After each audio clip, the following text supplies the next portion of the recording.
Headlines for this week include the WBA Awards, an all-university address, and concerts from UWL music groups. Stay tuned, WMCM's Week in Review is next.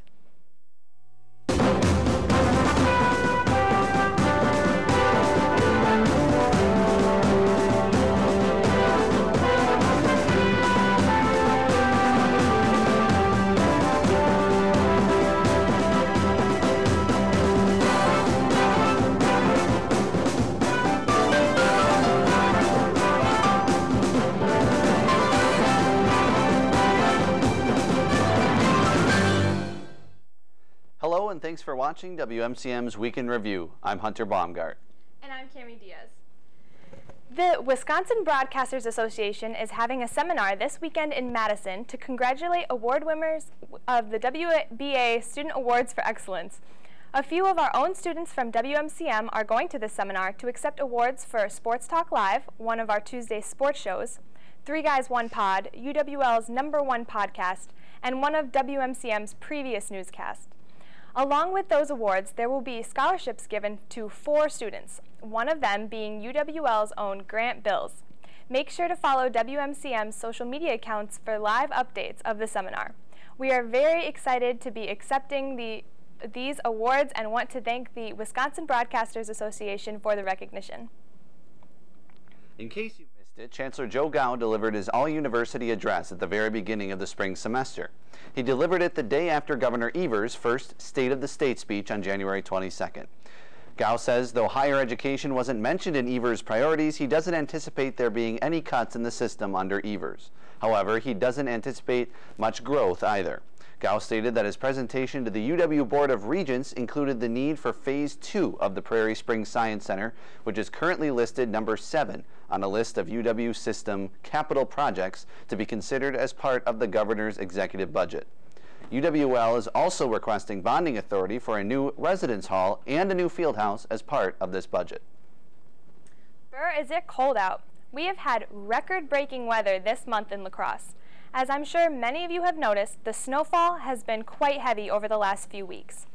We have had in total over 31 inches of snow, breaking the previous snowfall record of February 1959. Not only that, but we also haven't had more than 2 straight snowless days, and 19 out of the 28 days in February have had at least a trace of snow. As for the cold, there have been 8 days where the temperature has been below 0. I think that we can all agree it would be nice to have some warmth in La Crosse soon. We'll take a look at this weekend's weather a bit later in the show to see if it'll start warming up anytime soon. But for now, let's take a look at Alpha Phi's Mr. Heartthrob event, which took place last week. We sent a WMCM crew to go check it out. February, Alpha Phi sorority hosts the Mr. Heartthrob male pageant to raise money for their philanthropy. Mr. Heartthrob is one of Alpha Phi's philanthropy events that we put on every spring, and it's to raise money for our philanthropy, which is Women's Heart Health. And so all the money that we raise for Women's Heart Health goes to the Alpha Phi Foundation, and then we also put it towards the LEHP, which we have partnered with this year for our event, and we are donating money for them as well. Throughout the night, there are different parts that the guys participate in. So first there's a group dance, there's a fitness portion, a talent portion, and then a questionnaire portion. And so it's just kind of representing a pageant, and they have a lot of fun doing it. One of the organizations represented was the football team. We talked to their contestant, Jeremiah Waite. So I am Mr. Football, so I'm Mr. Football because I'm a part of the football team. And I was actually asked by someone who works with the football team and who's in the sorority that hosts this Mr. Heartthrob event. So I'm excited to make a fool of myself. My parents will be here and friends, so. This is the 7th year Alpha Phi has put together this growing event. My favorite part about this event is just seeing the community come together to watch this. We have all different organizations shown through the 12 guys that are here, and so all of their support coming out and then also supporting us is just really cool to see it all come together in the end. Bo Orton, Mr. LEHP, was crowned Mr. Heartthrob 2019. Be sure to check out who wins Mr. Heartthrob 2020 next February. For WMCM, this has been Noelle Hausen, Rachel McGraham, and Alyssa Reyes. Now here's Nate Wegehout to tell us about some events going on campus. Thanks, Hunter. And I don't know about you, but I've had just about enough of this winter wasteland that is Wisconsin. So, if you're looking for some fun indoor activities, the UWL Music Department has you covered with not one, but 2 concerts this weekend. The first event is on Saturday, March 2nd at 2 p.m. in Annette Recital Hall in the Center for the Arts, where the UWL Symphony Orchestra will be performing a program titled Luminous Sound. The program includes a premiere of a new piece by Nell Shaw Cohen titled The Sphinx in the Milky Way, as well as a piece by Stephanie Berg and Beethoven's Symphony No. 4. The second concert will be Sunday, March 3rd at 2 p.m. in Annette Recital Hall, where the Wind Ensemble will be performing a program titled Youthful Musings. The program will include new and diverse music from composers such as Percy Granger, Kimberly Archer, and Darius Mio. Both events are free and open to the public. The music department also welcomes pianist Brandon Kinsella, but Kinsella is not like other pianists. He's a speaking pianist, meaning the program will include poetry and spoken word in his music. Kinsella will be on campus as part of the Creative Imperatives Festival, where he will be giving a talk on the context of freedom of expression and identity in today's social climate. This event will be on Monday, March 4th at noon, as well as a performance Tuesday night at 7:30 p.m. in Annette Recital Hall. And the best part of all these events is that they are all free. So if you have the winter blues, come check out some of these great music events. Now, back to you, Hunter. Have you been concerned lately about picking a major? Maybe the major that you are currently in just doesn't feel right. Well, this week is all about exploration. Through tomorrow, March 1st, Major and Career Exploration Week is ongoing here at UW-La Crosse. Attend workshops, panels, and explore your future. Though there are only about 24 hours left of this week, a big concept of the week is to let students know that it is okay to be undecided and know there are plenty of options out there for you. Tomorrow's events include an open lab exploration from 8 a.m. until 12 p.m. in 1140 Centennial Hall. Also, be sure to pay attention to the Facebook and Twitter pages of the UWL Academic Advising and Career Center for chances to win prizes. La Crescent Animal Rescue has many pets in need of loving homes. Here's some of the animals available in this week's edition of Perfect Pets. Help rescue a cat or dog with La Crescent Animal Rescue, a nonprofit, no-kill, all-volunteer shelter dedicated to creating a safer, more enjoyable world for pets. We take in surrendered pets and strays from the city of La Crescent and provide them with the vetting and care they need. So before you go to the farm for that free pet, know that the vetting bills could cost you more than $400. That's a lot of money for a so-called free pet. At La Crescent Animal Rescue, we have wonderful cats and dogs that are spayed, neutered, and current on all their vaccinations. And with an easy application process and low adoption fees, you and your new pet will go home happy and healthy. Not looking to adopt but still want to help? You can foster a pet, volunteer with us, or donate. Visit lacrescentanimalrescue.com for more info on fostering pets, volunteer opportunities, and to view our donation wish list. Help create a safer, more enjoyable world for pets with La Crescent Animal Rescue. Again, the number for the La Crescent Animal Rescue is 507-895-2066. The Tony Award-winning musical Urinetown is coming to UWL. The theater department is putting on 7 performances of the show in Tolan Theater. Urinetown is a hilarious musical satire of the government, capitalism, municipal politics, and musical theater itself. Opening weekend is this weekend with performances on Friday and Saturday at 7:30 and then on Sunday at 2:30. Tickets will cost $6 for UWL students with a student ID, $20 for adults, and $18 for senior citizens or non-UWL students. Can't make it to this weekend? Don't worry, because they will also have performances next weekend as well. Be sure to support the theater department by watching this great show. The Center for Organizations, Vision and Engagement, also known as the COVE, is a great resource on UWL's campus. We sent a WMCM crew to find out more. The COVE is a student resource located on the second floor of the Student Union. We spoke to COVE Program Advisor Colin Heyerdahl to learn more. So the COVE is a Center for Organizations, Vision, and Engagement. It's essentially a hub for student organizations. Student organizations are given designated spaces in the COVE, but any students are welcome to use the space and its resources. We have COVE Graphics. Graphics does graphics. Administration does kind of the behind the scenes with all the clubs and organizations. And then Leadership and Involvement Center promotes volunteer opportunities to give students a good experience. UWL has many organizations, so the Cove is the perfect place to learn more about the various clubs you can get involved with. We have a lot of multicultural little cubbies along here, on the other side as well, and then rackets in here, student association, and even Greek life is over in the corner. The Pride Center is yet another organization you can find here. You can also pick up some pamphlets in the Cove that are distributed by the Counseling and Testing Center. Venture into the back of the Cove and you'll find the food pantry. Financially struggling students just need to fill out an online form to be given swipe access to the pantry with their UWL student ID. The Cove is an accessible and comfortable multi-purpose space, perfect for studying or for socializing. The regular Cove hours are 8 a.m. to 8 p.m. and those kind of fluctuate every now and then. Even though the Cove gates are closed at 8 o'clock on weeknights and always shut on weekends, students can still use the Cove as long as they enter through the side door by swiping their student IDs. To find out more about the Cove, stop by the front desk to talk to some student staff members. For WMCM, this has been Allie Schatzman, Jenna Zerbel, and Eric Ellefson. Back to you in the studio. UWL students are getting creative on campus and being awarded for it. 3 students at UW La Crosse took top honors at a recent campus innovation competition. Student teams presented their business pitches to a panel of judges as part of the UWL I Innovate competition on Wednesday, February 13th. Students competed for scholarships in one of 2 categories, open/traditional and science/technology. Taking first place in the open/traditional category was Nick Anton with his idea for an online educational training platform.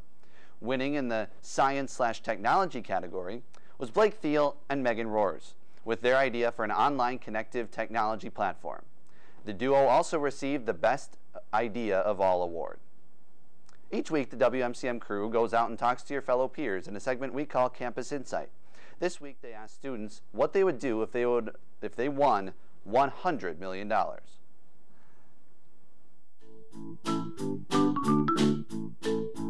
Hello, and welcome to this week's edition of Campus Insight. For this week's question, we are going to ask students in the U and ask them if they won $100 million, what would they do with it? All right, so let's see. We got to invest about $75 million, donate a quarter, invest a quarter, save a quarter, and blow a quarter. Okay, I would buy a yacht, but one of those really big yachts that's kind of like a house that you can live in. If I won $100 million, I would invest 75% of it into all of the homeless shelters around the country. Well, I would pay off my student loans. Right, so I would make sure that my family's set and I'm kind of set for life, and then if there's extra, I'd donate to charity. Invest the rest of the 20% into the Packers Foundation to get some good draft picks and to sign Antonio Brown. I like this guy a lot. That's been Campus Insight for this week from Jeremiah Waite and Noah Rummel. Now, back to you guys in studio. WMCM crew around campus for a chance. Opinions heard on next week's Campus Insight. Now, here's Jenna Zerbel with a review of the movie The Boy. Director William Brent Bell's 2016 horror film, The Boy, is about a middle-aged couple who hire a nanny to look after their son. Upon her arrival, Greta, the nanny in question and our protagonist, is taken aback to learn that the child is actually a spooktastic doll that these people are using in the place of their actual son, Brahms, who died in a fire long ago. Down on her luck financially and seeking refuge from an abusive relationship she has just fled from, Greta takes the job. The parents depart for a vacation, or holiday, as the Brits say in this film, leaving Greta and Brahms alone in their mansion. Needless to say, doo-doo truly hits the fan after that. To get a feel for the movie, let's take a look at the trailer. We've had a number of nannies come through already. This is our son. No offense, Brahms. You couldn't creep me out. You okay? I needed someone else to see it. The doll's alive. If you leave him alone, then I'll give you a sign.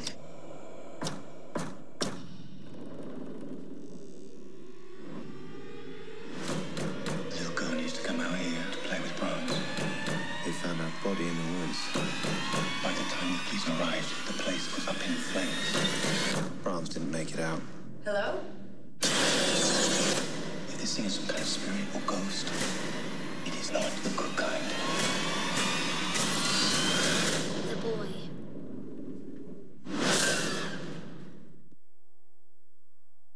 I am generally not a fan of the horror genre, I approach this movie skeptically to say the least. It certainly doesn't help that the trailer makes it look like nothing special. A nanny getting spooked by a creepy doll and ghostly shenanigans hardly seemed groundbreaking. That said, I loved this movie. One of the best things about it is the director's innate sense of tone. Rather than relying on cheap jump scares, the boy is thinly coated in a constant veneer of utter creepiness that makes you feel deeply unsettled the whole time. Another impressive facet of the film is its use of time. Despite there being many dragged out moments of dead silence, if you'll pardon my pun, not a single minute of runtime feels wasted. Every second of it contributes to either the cinematography or the plot in a substantial way. It's also worth mentioning that this movie is much more deep dish than you would expect. The moral dilemmas it brings up are complex and wildly intriguing and led to a mildly heated debate between my roommate and I. But most importantly, the plot twist of this movie left me feeling personally attacked by the story itself and my own heckin' feelings. I was left reeling for days after watching The Boy. Overall, I would give it a 10 out of 10 on a scale of radness. Stay tuned to WMCM. Aaron Morse will be back with this weekend's weather. Tuesdays at 2:45 or 4:30. You can watch on Channel 200 and Charter 989.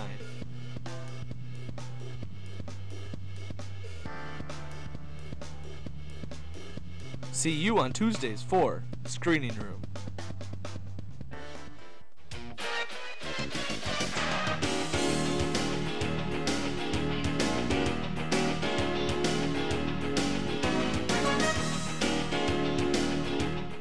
For the fun side of sports, from debates to memes to highlights, don't miss Hot Shot Sports, Tuesday afternoons on WMCM on Campus 200 and Charter 989.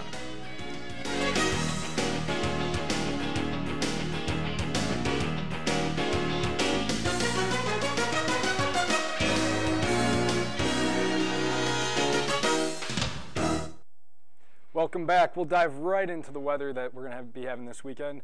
Starting off tonight, 4 degrees. It's going to be a little cold for those downtown folks, so make sure you bundle up. A slight wind from the southwest. And tomorrow, Friday night, we'll have actually warmer temperatures, up to 25 degrees. Might be a welcome sight, but as you see, we will be having some snow. I tweeted out a couple days ago, stop snowing. Apparently, it didn't help. Going on to Saturday now, again, right around 25 degrees. We will have some sun, no snow. So hopefully that gets it going, maybe some warmer weather heading into March. And then finally on Sunday, just kidding, we'll be back down to 8 degrees. It's going to be quite cold again. Monday will be like that as well, but my sources are telling me that as the week moves on, we'll be back into the mid-20s, into the high 20s, so maybe that's the good luck we're looking for.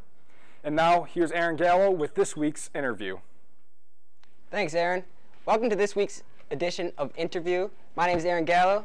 This is my guest, Sam Allen. How's it going, Aaron? Good, good. Sam is a recent study abroad student, so you studied in Spain, right? Correct. Is this Spain? Yes, that is a little very blurry picture of Spain. picture, but hey, we'll work on it. Where did you study? I studied in Salamanca, Spain. That's about 2 hours west of Madrid. What's it like? Salamanca, I would compare a lot to Madison. It is a huge college town, population of about like 200,000 people, but a quarter of those people are students. So there's a lot of young people, and there's a lot of international students, so that was awesome to interact with, people from all over the world.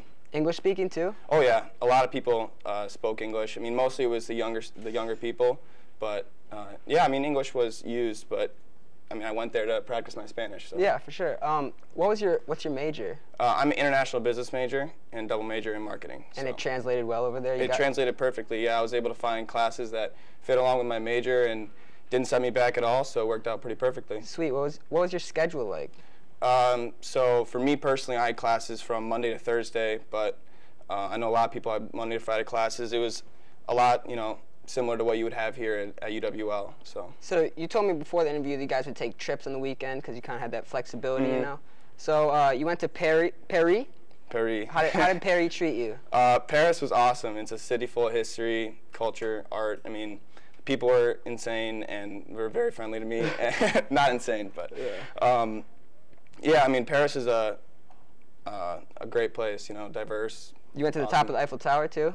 I did. There's a picture of me awkwardly standing right outside of the Eiffel Tower, but yeah. It's a good pick. Yeah. If you had to give me a favorite place you visited, what would it be? For me, my favorite place had to be Rome, just because I love history and the artifacts and how everything is so well preserved. It's awesome. So. That's cool. I really want to travel abroad, but as a broke college student, it's not the most realistic thing. Were you able to find grants and scholarships that helped you make this trip possible?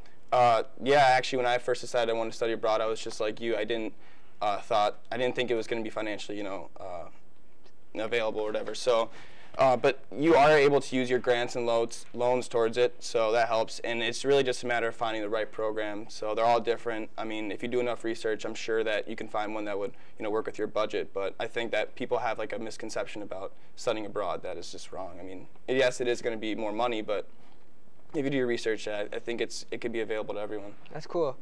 So this concept is insane to me. Like stepping onto a continent where there's just billions of people and I don't know a single person. What was that feeling like? Right. I mean, that feeling is definitely uncomfortable at first, but once you get past that initial uncomfortableness, like that is what you like about the trip. Yeah. Is that you're for once like not surrounded by everyone who's just like you. I mean, you Free. get to, yeah, right. You get to experience, something a little bit different out of the ordinary. So. Were there plenty of like icebreaker type games to meet like international students or what? I mean, I guess the icebreaker was just that I was American and I was like different from them. So I mean, it was easy to go up and talk to someone just because there's not a lot of Americans over there. So. Did anyone ever think you weren't American? Yeah, a lot of people thought I was German actually. Really? Yeah, That's funny. Nice. So I personally love traveling. I've been all over the country, but I have not been overseas. I definitely want to do it, though. What do you want to see in the future that you didn't get to see here? I mean, that's a really tough question because there's a lot I want to see, but, to be honest, I don't know. I mean, probably what about in Europe? In Europe, I didn't get a chance to go over to a lot of Northern Europe, so, I mean, I'd like to do that, but I don't know. I guess I just want to go explore more of the world. Anywhere that new would be cool, so. So, what advice would you give to someone who's studying abroad this summer or even possibly coming up? Spring break? I would say just do your research ahead of time and find a program that's not going to set you back academically. Like you want to be over there to make sure that the classes you're taking are actually helping you and not just going to set you back. So I would say that. And what picture is this right here? This was outside of the Duomo, which is a very big cathedral in Milan, Italy. So cool. Yeah. How did you go about the process in finding the program that you enrolled in? I initially Googled it, obviously, the classic Google search, but also I just went into the study abroad office in Centennial and I was like, literally just went to the front desk. I was like, hey, I want to study abroad. Can you guys help me? They're like, yep, well, it's the study abroad office. And so they set me up with someone and, people there are really friendly and they're extremely helpful. So. That's cool. Yeah, I really want to go to Ireland. I don't know why. But let me see here. So you found that process. You got good grades and everything too. That wasn't hard. Was the schooling harder over there at all? I mean, obviously it's going to be different depending on where you go and what university you go to. But for me, I mean, the schooling was very similar to UWL. I mean, small class sizes and. All right, thank you. Thanks for coming on. Yeah, thanks for having me. Yep. Stay tuned. Mason Pope will be back with sports, but let's take another look at those adorable perfect pets. Rescue a cat or dog with La Crescent Animal Rescue, a non-profit, no-kill, all-volunteer shelter dedicated to creating a safer, more enjoyable world for pets. We take in surrendered pets and strays from the city of La Crescent and provide them with the vetting and care they need. So before you go to the farm for that free pet, know that the vetting bills could cost you more than $400. That's a lot of money for a so-called free pet.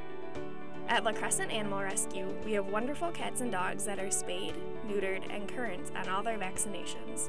And with an easy application process and low adoption fees, you and your new pet will go home happy and healthy. Not looking to adopt but still want to help? You can foster a pet, volunteer with us, or donate. Visit lacrescentanimalrescue.com for more info on fostering pets, volunteer opportunities, and to view our donation wish list. Help create a safer, more enjoyable world for pets with La Crescent Animal Rescue. Again, the number for the La Crescent Animal Rescue is 507-895-2066. The University of Wisconsin Lacrosse men's track and field team won its 18th straight WIAC Indoor Championship Saturday night at UW Whitewater's Catchell Fieldhouse. The Eagles took their 44th title in school history with 189.5 points. UW Oshkosh was second, and UW Platteville took third. UWL had 3 individual champions on Saturday, including Andrew Jarrett, who won his second straight weight throw title with 69 feet 7.5 inches, which set a WIAC meet record, breaking the mark of Jarrett's throw, which currently ranks first in NCAA Division III. Seth Holden won the 60-meter dash, and Joshua Schrader the 3,000-meter run. Mitchell Maygard was named to the 2019 All-WIAC Sportsmanship team. The Eagles will be competing at UW Platteville and at Wartburg College in Iowa this weekend. The NCAA Division III National Championships are next weekend. University of Wisconsin lacrosse women's track and field team finished second in the WIAC Indoor Championship Saturday. The Eagles placed second with a team score of 162.5. The UW Eau Claire won the title, and UW Stevens Point took third. UWL won 3 individual titles and 1 relay on Saturday. The Eagles' Savannah Regowicz took the 60 and 200-meter dashes, while Betsy Schreier took the triple jump. Mara Schrader, Lucy Fashbauer, and Sydney Emmerich and Rywitz took the 4x400-meter relay. Annie Brecken was named to the 2019 All-WIAC Sportsmanship team, and the women's team will also be competing at UW Platteville and Wartburg College in Iowa this weekend.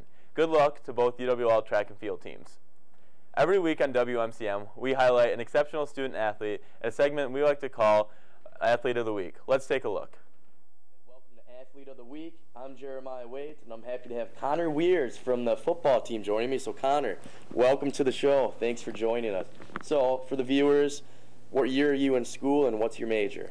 I'm a senior here at UWL, but it's only my 3rd year actually going here. I was a freshman at Madison. I obviously didn't play sports or anything there. I'm a little small for that. But yeah, I'm happy to be here, and I'm going into my senior year for football next year, my 5th year in school. Excellent. And I'm a bio-med major with a chemistry minor. Perfect. So obviously you play football here, so now you're out of season. What's the training program like for you guys now? What are you guys preparing for?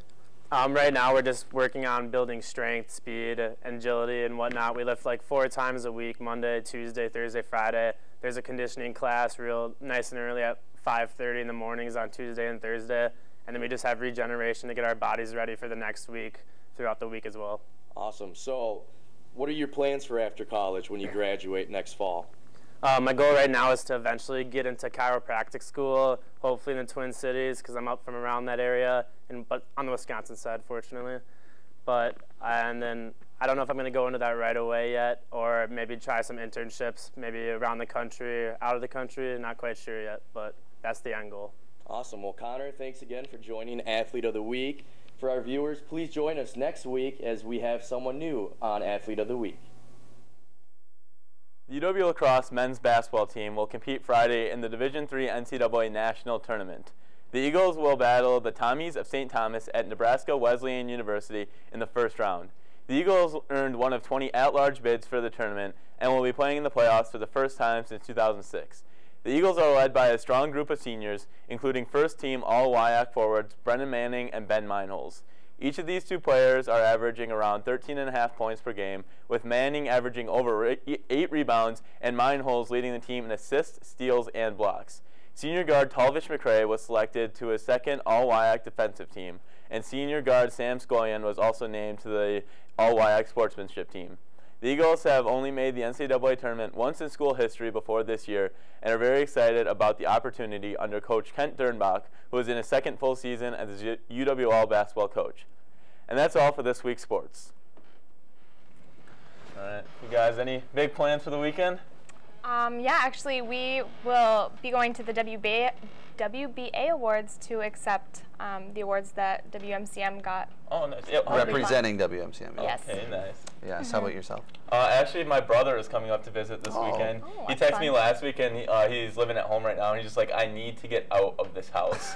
So I'm like, okay, like I got a futon. Come on over. Where are you from? Do you know where Mauston is? Sure. Yeah, it's 20 minutes from that. It's Waniwak, Wisconsin. Okay. Nobody's heard of it, but it's Gotcha. okay. I've heard of Waniwak. Well, thanks for watching WMCM's Week in Review. Make sure to join us next week, Thursday at 4:30, right here on Campus Channel 200 and Digital Cable Channel 989.